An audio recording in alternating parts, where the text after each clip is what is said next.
తమ్ముళ్ళో చదువుకోవాల్సిన సమయంలో చదువుకోండి, చెల్లెల్లో చదువుకోవాల్సిన సమయంలో చదువుకోండి. ఎవడో ఒకడు వస్తాడు పనికిమాలోడు, వచ్చి ఏమంటాడు? ఐ లవ్ యూ అంటాడు. ఏమిటట? I love you.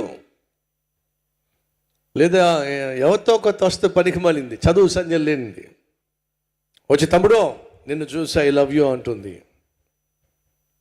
వెంటనే రెచ్చిపోయి ఐ టూ అనమాకం. ఏంటూ? ఐ టూ అనమాకం. నో చెప్పడం నేర్చుకో. నో చెప్పడం నేర్చుకో.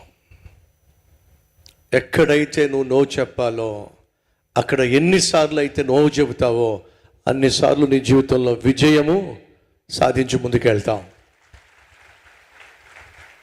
ఎక్కడైతే నువ్వు నో చెప్పాలో అక్కడ పొరపాటున మౌనంగా ఉన్నా, లేదు నో చెప్పలేకపోయినా నీ జీవితంలో చాలా నష్టపోతావు. అది వ్యాపారంలో వర్తిస్తుంది, సేవలో వర్తిస్తుంది,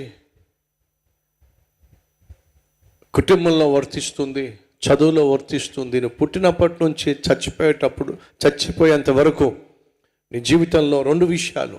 ఎక్కడ ఎస్ చెప్పాలో అక్కడ ఎస్ చెప్పు, ఎక్కడ నో చెప్పాలో అక్కడ నో చెప్పు.